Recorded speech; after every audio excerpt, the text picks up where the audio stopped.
اللہ کیا خوبصورت جذبہ ہے، بڑھاپے کا عالم ہے لیکن جذبہ جوان ہے۔ اللہ تعالیٰ ان کے علم و عمل میں برکتیں عطا فرمائے۔ اب آپ کے سامنے استاذ العلماء فضیلت الشیخ حضرت مولانا غلام حسین طارق صاحب سرپرست جمعیت اشاعت التوحید و سنہ لاہور، ان سے مؤدبانہ ملتمس ہوں کہ مائک پر تشریف لائیں اور آپ سے مخاطب ہوں۔ جی حضرت مولانا غلام حسین طارق صاحب ماشاءاللہ ہمارے بڑے محسن ہیں، اور ہمارے امیر جمعیت اشاعت التوحید و سنہ حضرت مولانا عبدالحمید صاحب کے استاد محترم ہیں، اور ماشاءاللہ یہاں بیٹھے ہوئے اکثر علماء حضرت کے شاگرد ہیں۔ اللہ تعالی حضرت کے علم و عمل میں برکت عطا فرمائے، اور ہم ان کے بے حد مشکور ہیں کہ انہوں نے بڑے اپنی مصروفیات سے ٹائم نکالا اور تشریف لائے۔ اللہ ان کو جزائے عظیم عطا فرمائے۔ وَنَسْتَعِينُهُ وَحْدَهُ وَنَسْتَغْفِرُهُ وَحْدَهُ وَنَدْعُوهُ وَحْدَهُ ثُمَّ الصَّلَاةُ عَلَى مَن لَّا نَبِيَّ بَعْدَهُ فَأَعُوذُ بِاللَّهِ مِنَ الشَّيْطَانِ الرَّجِيمِ بِسْمِ اللَّهِ الرَّحْمَنِ الرَّحِيمِ إِنَّمَا حَرَّمَ عَلَيْكُمُ الْمَيْتَةَ وَالدَّمَ وَلَحْمَ الْخِنْزِيرِ وَمَا أُهِلَّ بِهِ لِغَيْرِ اللَّهِ فَمَنِ اضْطُرَّ غَيْرَ بَاغٍ وَلَا عَادٍ فَلَا إِثْمَ عَلَيْهِ إِنَّ اللَّهَ غَفُورٌ رَحِيمٌ۔ وقال الله في مقام آخر في سورة النساء فأعوذ بالله من الشيطان الرجيم بسم الله الرحمن الرحيم اليوم يئس الذين كفروا من دينكم فلا تخشوهم واخشوني اليوم أكملت لكم دينكم وأتممت عليكم نعمتي ورضيت لكم الإسلام دينا۔ صدق اللہ مولانا العظیم۔ آپ میرے ساتھ درود شریف پڑھیں۔ اللہم صلی علی محمد وعلی آل محمد کما صلیت علی ابراہیم وعلی آل ابراہیم انکا حمید مجید۔ معزز علماء کرام، خصوصاً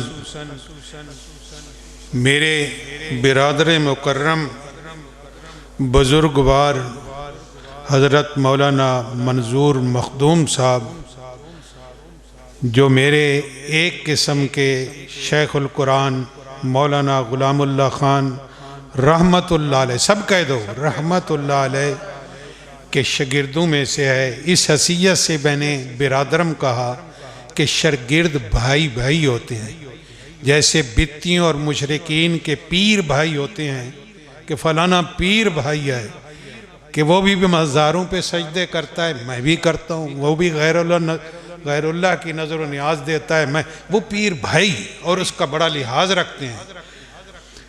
تو اولاً عرض یہ ہے کہ کچھ یہاں بچے بھی ہیں، اور ان بچوں کو بچے نہ سمجھا کریں، ان کی بچپن ہی میں ان کی تربیت ہوتی ہے۔ وہ اسماعیل ذبیح اللہ بچہ ہی تو کہا، بچہ ہی تو تھا اپنے اب، یا ابت افعل ما تؤمر ستجدونی انشاءاللہ من الصابرین۔ میرے ابو جو اللہ کی طرف سے تجھے حکم ہوا کر گزر۔ اتنی بصیرت، اتنا عقل، فہم و فراست، یہ بچے چھوٹے نہیں ہوتے۔ تو میری عرض آپ سے یہ ہے کہ میں کوئی خطیبانہ انداز میں بات نہیں کروں گا، آپ نے بڑی توجہ سے، یہ ایک درس ہے، اور یقیناً میں ایک دعوے سے کہتا ہوں کہ اگر یہ چند باتیں میری آپ نے سن لی تو انشاءاللہ زندگی بھر آپ کی توحید کی یہ پونجی بن جائے گی۔ پہلی بات، مشن اشاعت التوحید و سنہ یا دنیا اور کائنات کے اندر جو بھی اس نظریہ کے حامل ہیں، اشاعت التوحید و سنہ خصوصاً بر صغیر پاکستان، ہندوستان، نیپال، سری لنکا اور پاکستان، مالدیپ، یہ سب بر صغیر میں آتے ہیں۔ ان تمام خطوں کے اندر الحمدللہ اشاعت التوحید و سنہ کی اب یہ چند منٹوں کے اندر آپ کے سامنے انفرادیت رکھوں گا، خصوصیت رکھوں گا، عزم و ہمت آپ کو بتاؤں گا، تاکہ آپ کا ایمان تازہ ہو جائے۔ اور آپ نے میری طرف دیکھنا ہے، توجہ کرنی ہے۔ مدرس کہ جب طالب علم دائیں بائیں دیکھتا ہے پھر اس کا وہ سارا کچھ وہ ذہن سے نکل جاتا ہے۔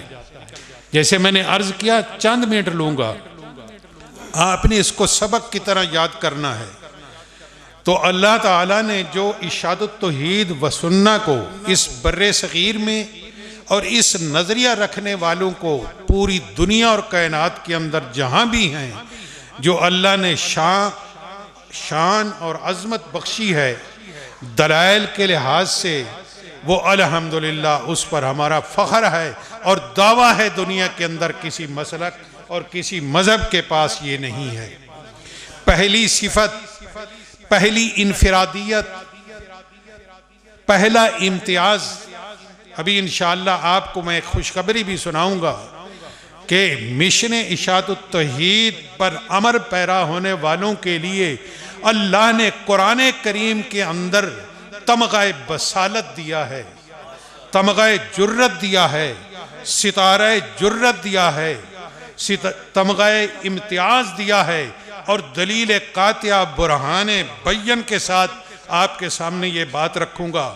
اور انشاءاللہ جب آپ غور کرتے جائیں گے زندگی کے اندر تو آپ کے سامنے بات آتی رہے گی کہ بھلا ہو ان لوگوں کا، بھلا ہو شیخ القرآن مولانا غلام اللہ خان کا، بھلا ہو ان عظمتوں والے حضرت سید پیر عنایت اللہ شاہ بخاری رحمت اللہ علیہ کا، اللہ ان کی قبروں کو منور فرمائے، حضرت قاضی شمس الدین رحمت اللہ علیہ کی، حضرت محمد حسین میلوی جو وقت کے عظیم محدث تھے، ان کی وساطت سے ہمیں یہ مشن اشاعت التوحید ملا۔ پہلی صفت، پہلی انفرادیت، یعنی مختصر آپ کو یاد کراؤں گا، پہلی یاد کرنا ہے، یاد لکھنا ہے تو لکھ لے۔ پہلی انفرادیت اس بر صغیر کے اندر اشاعت التوحید و سنہ کی وہ یہ ہے کہ جو قرآن کریم کا انداز ہے، جو حضرت آدم علیہ السلام سے لے کر محمد مصطفیٰ احمد مجتبیٰ صلی اللہ علیہ وسلم تک جو انداز ہے، وہ انداز اس وقت اشاعت التوحید و سنہ کے پاس ہے۔ اور وہ کیا ہے؟ پہلے نفی اور بعد میں اس بات۔ بولیے، پہلے مسئلہ توحید میں پہلے نفی اور بعد میں اس بات۔ اور یہ میں بات ہوائی نہیں کہہ رہا، آپ کے سامنے چند آیات کے دلائل سے میں آپ سے یہ بات کروں گا۔ خطبے میں آپ نے سنا، میں نے عرض کیا نحمدہ وحدہ، کہ حمد و ثنا صرف ہم اللہ کی کرتے ہیں، ونعبدہ وحدہ، اور عبادت بھی صرف اس اللہ وحدہ لا شریک کی کرتے ہیں، ونستغیثہ وحدہ، اور صرف پکار جو کرتے ہیں وہ بھی اللہ کی کرتے ہیں، اور ثم الصلاۃ علی من لا نبی بعدہ، ہم محمد مصطفیٰ صلی اللہ علیہ وسلم کو صرف نبی نہیں مانتے بلکہ آخری نبی مانتے ہیں۔ اسی کے بارے میں عرض ہے کہ پہلی صفت کیا ہے کہ اشاعت التوحید و سنہ کے مشن کی، کہ پہلے نفی اور بعد میں اس بات۔ آپ تھوڑا سا میرا ساتھ دیجئے، یہ تقریر نہیں ہے، یہ درس ہے۔ میں انشاءاللہ میرے ساتھ آپ نے بھی تقریر کرنی ہے، آپ نے صرف لا الہ الا اللہ کہنا ہے، اور میں اس دلیل کے ساتھ ثابت کروں گا کہ اشاعت التوحید و سنہ کا مشن وہ انبیاء کا مشن ہے کہ پہلے نفی بعد میں اس بات۔ یہ نہیں ہے اللہ خالق ہے جی، اللہ مالک ہے، اللہ رازق ہے، میرے بھائیو اللہ خالق ہے، اللہ کی قسم، یہ اللہ کا خالق مالک ہونا، زمین آسمان کا مالک ہونا، یہ اس بات تو مشرکین مکہ کے اندر بھی تھا۔ یہ تو نوح علیہ السلام کی قوم میں بھی تھا، جو 900 سال 1000 سال زندگی انہوں نے توحید بیان کی۔ یہ مشن اشاعت التوحید و سنہ ہے جو انبیاء کا طریق ہے۔ آپ نے کہنا ہے لا الہ الا اللہ، لا مسجودہ، لا الہ میں نے لا معبودہ الا اللہ، آپ کہیں لا الہ الا اللہ، لا معبودہ الا اللہ۔ او بھائی سبق ہے، آپ نے صرف لا الہ الا اللہ پڑھنا ہے تاکہ یہ فرشتے گواہی دیں کہ یہ اشاعت التوحید و سنہ کے یہ فرزندان ہیں، اشاعت التوحید و سنہ یہ ایک دوسرے کو گواہ بنا رہے ہیں، اور لا الہ الا اللہ کا معنی آ رہا ہے ولا معبودہ الا اللہ، ولا مسجودہ الا اللہ، ولا ہادیہ الا اللہ، ولا خالق الا اللہ، ولا مالک الا اللہ، ولا حاضر الا اللہ، ولا ناظر الا اللہ، لا الہ الا اللہ۔ آپ کہیں گے پتہ نہیں یہ کوئی ایک وہ بنائی ہے، شعر بنایا ہے۔ اللہ کی قسم جتنے لفظ میں نے بولے ہیں قرآن کے اوراق پلٹ کر دیکھیے، یہی لفظ لا الہ الا اللہ نفی کے ساتھ موجود ہے۔ وقت نہیں، اختصار ہے۔ آئیے انبیاء علیہ السلام کی زندگیوں پر نظر ڈالتے ہیں۔ ان میں سے چند انبیاء کا ذکر جو قرآن میرے شیخ محترم شیخ القرآن رحمت اللہ علیہ فرماتے تھے، کیا ہی وہ خدا کی ذات بے نیاز ہے، اگر چاہے تو وہ پیغمبروں کا ذکر نہیں فرمایا، صرف 18 انبیاء علیہ السلام کا ذکر ہے، اگر چاہے تو وہ چیمٹی کا بھی ذکر فرما دے اور سورت کا نام ہی چیمٹی رکھ دے، سورت نمل، چاہے تو وہ عنکبوت مکڑے کے جالے اس کا نام۔ تو میرے دوستو، جن چند انبیاء ان کے کلمہ آپ کے سامنے رکھتا ہوں، اور یہ مشن اس کی تائید کے لیے کہ پہلے نفی ہے، ابھی آپ کو بات شاید تھوڑی سمجھ آئے گی، اس کو غور کریے۔ پہلے یہ تمام کے تمام مذاہب باطلہ، تمام کے تمام بدعتی حضرات، تمام کے تمام مشرکین، ان کی رد ہی لا کے ساتھ ہوتی ہے، کیونکہ ہمارا کلمہ لا کے ساتھ شروع ہوتا ہے۔ شیخ القرآن غلام اللہ خان رحمت اللہ علیہ فرماتے تھے کہ ایک مولوی صاحب 20 سال تک ایک ممبر پر بیان کرتا ہے، پتہ ہی نہیں چلتا کس مسلک کا ہے۔ فرماتے ہیں ایک میرا شاگرد آیا، کہا کہ الحمدللہ 15 سال سے خطابت کر رہا ہوں اور کبھی کوئی ناراض نہیں ہوا۔ میں نے مارا کھینچ کے منہ پر تھپڑ، ادھر جا کے گرا، کانپنے لگ گیا، ڈرنے لگ گیا۔ میں نے کہا اگر تو اللہ کی توحید بیان کرتا تو تجھے 15 سال تک کو سارے راضی رہتے۔ میرے محمد الرسول اللہ صلی اللہ علیہ وسلم سے زیادہ اخلاق ہے، محمد الرسول اللہ صلی اللہ علیہ وسلم سے زیادہ تجھے بصیرت ہے۔ آپ صلی اللہ علیہ وسلم تو پہلا ہی کلمہ جب لا الہ الا اللہ بولتے ہیں تو بچھاڑ ہو جاتی ہے پتھروں کی اور مخالفت کی۔ تیرا بڑا اصلاحانہ انداز ہے، جا کلمہ جا کے تو صحیح توحید بیان کر۔ وہ پہلے جمعے میں مولوی صاحب کو فارغ کر دیا، توحید صحیح بیان کی نا۔ تو جب آدم علیہ السلام آئے انہوں نے بھی پہلے نفی کی، لا الہ الا اللہ، آدم صفی اللہ۔ نوح علیہ السلام آئے، لا الہ الا اللہ، نوح نبی اللہ۔ حضرت ابراہیم علیہ السلام آئے، لا الہ الا اللہ، ابراہیم خلیل اللہ۔ حضرت موسیٰ علیہ السلام، لا الہ الا اللہ، موسیٰ کلیم اللہ، لا الہ الا اللہ، عیسیٰ روح اللہ، لا الہ الا اللہ، محمد رسول اللہ۔ یہ ہمارے مشن کا پہلا اصول ہے کہ پہلے نفی اور بعد کے اندر اثبات۔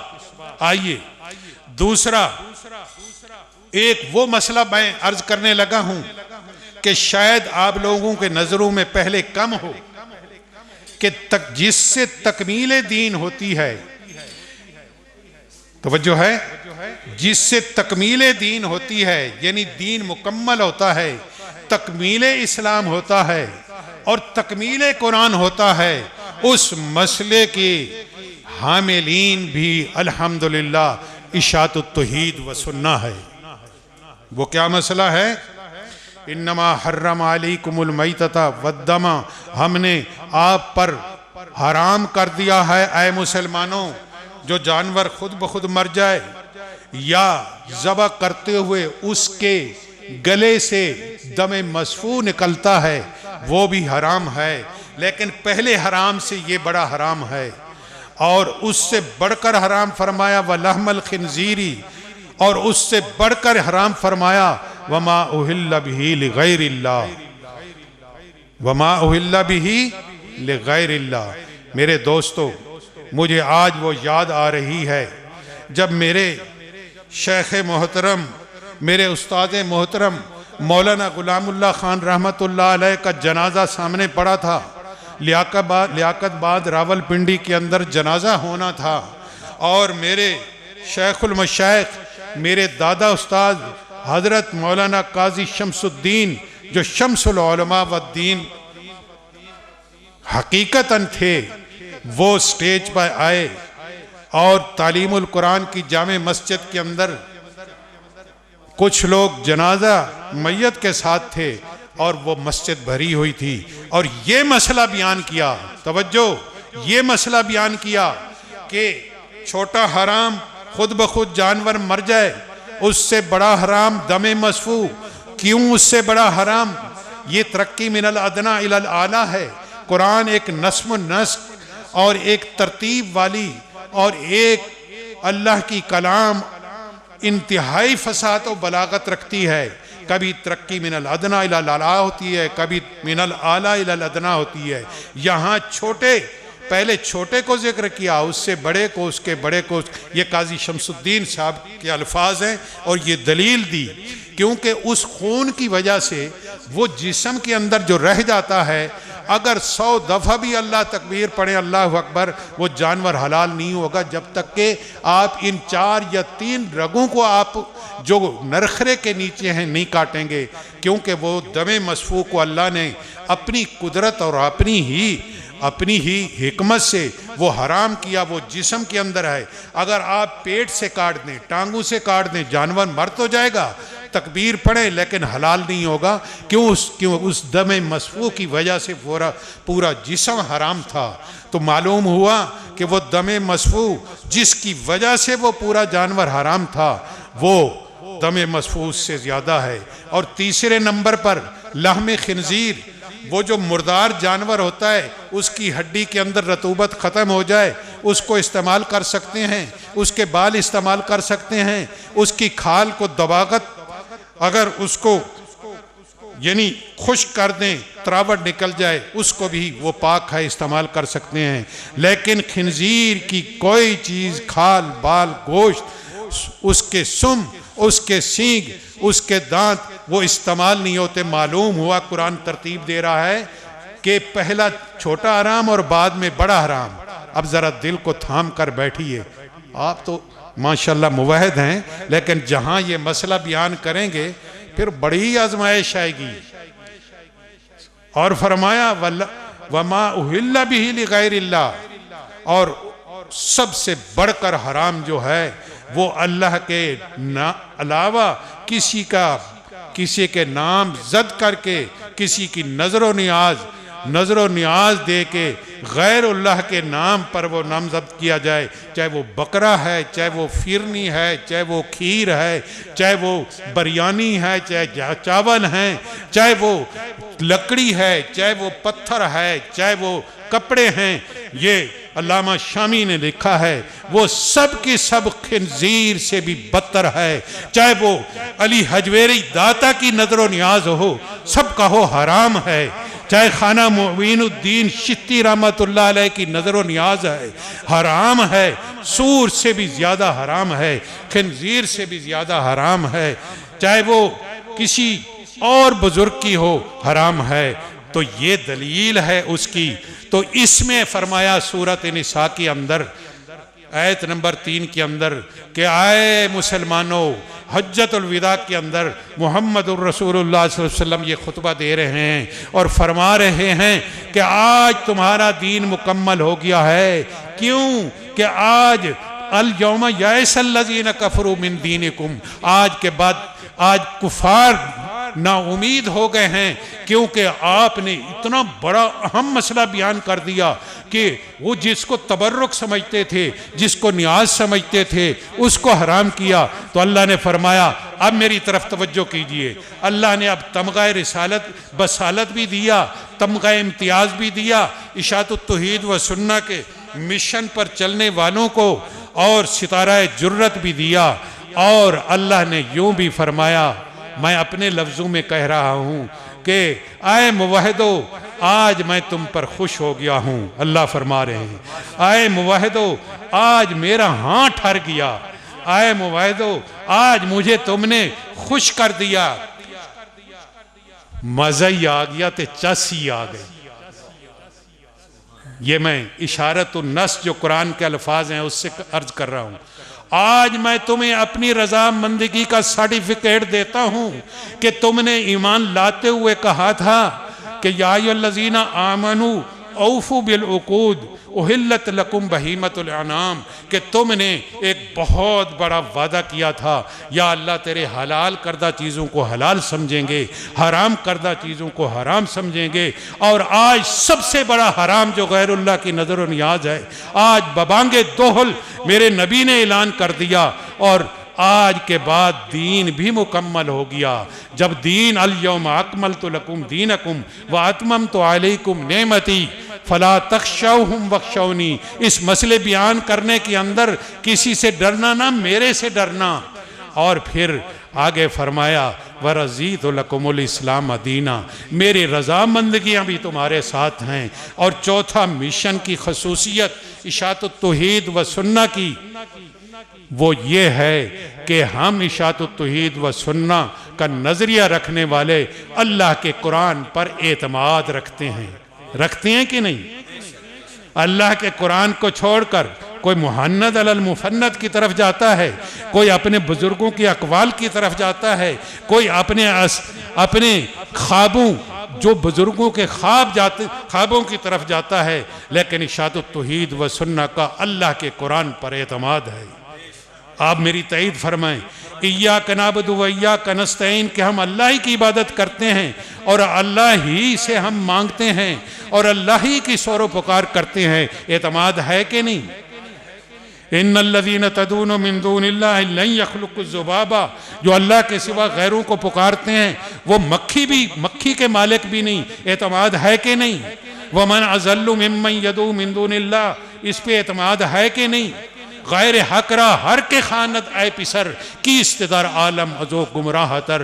شیخ فرید الدین عطار رحمت اللہ علیہ فرماتے ہیں کہ دنیا میں اس سے بڑھ کر کون گمراہ ہو سکتا ہے جو اللہ تعالیٰ کے علاوہ کسی کو پکارے۔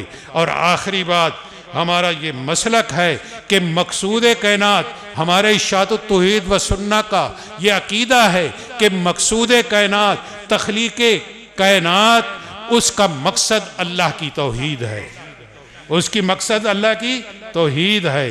کتاب فطرت کے سر ورق پہ جو نام احمد رقم نہ ہوتا، نقش ہستی نہ ہوتا، وجود لوح قلم نہ ہوتا۔ کیسی عجیب عجیب شعر ہے کہ اگر حضور صلی اللہ علیہ وسلم نہ ہوتے تو کائنات بھی نہ ہوتی۔ میں تو سادہ سا سوال کرتا ہوں کہ جب حضور صلی اللہ علیہ وسلم دنیا میں نہیں آئے تھے، دنیا تھی کہ نہیں؟ آدم علیہ السلام 1,24,000 پیغمبر وہ تو پہلے تھے، وہ تو پہلے گزر گئے، زمین آسمان سورج چاند ستارے پہلے تھے۔ تو تخلیق کائنات کا مقصود حیات وہ صرف کیا ہے؟ اللہ کی پہچان ہے۔ حدیث شریف میں آتے کنت کنزا مخفیا فاردت عرف فخلقت خلقا، میں ایک خزانہ مخفی تھا، میں نے چاہا کہ میری پہچان ہو، میں نے کائنات کو پیدا کر دیا اور پھر میری پہچان ہوئی۔ یہ اللہ کے نبی نے حدیث قدسی ہے۔ اور قرآن کی کتنی آیات ہیں وَمَا خَلَقْتُ الْجِنَّ وَالْإِنسَ لِيَعْبُدُونَ، کہ مقصد حیات کیا ہے؟ کہ انسانوں کو اور جنوں کو پیدا کرنا اللہ کی عبادت ہے۔ وَمَا خَلَقْنَا السَّمَاوَاتِ وَالْأَرْضَ إِلَّا بِالْحَقِّ، خازن اور مدارک اٹھا کر دیکھیے، اے اظہار الحق، ہم نے زمین و آسمان کو جو پیدا کیا ہے اپنی ذات کی پہچان کے لیے ہے۔ مبارک ہو تمام مشن اشاعت التوحید والوں کو، اور اللہ تعالیٰ ان علماء کا سایہ ہمارے سر پر رکھے. ہمیں فخر ہے کہ خطیب بھی ہمارے ہیں، مفسرین بھی ہمارے ہیں، محدثین بھی ہمارے ہیں، اور اولیاء بھی اشاعت التوحید و سنت کے اندر موجود ہیں. اور مولانا نصر اللہ راشد صاحب کی طرح اور مولانا مخدوم منظور صاحب، ان علماء کے ہوتے ہوئے ہمیں فخر ہے، ہمارا سینہ چوڑا ہے. اور آپ کو بھی میں یہ عرض کرتا ہوں کہ کہیں بھی کوئی باطل اگر آپ کے مقابلے میں آئے تو آپ سینہ تان کر کہیں کہ ہم مناظرے کے لیے تیار ہیں. میں خادم بھی حاضر ہوں، جو کچھ ہو سکتا ہے. 5-4 مناظرے پہلے کیے.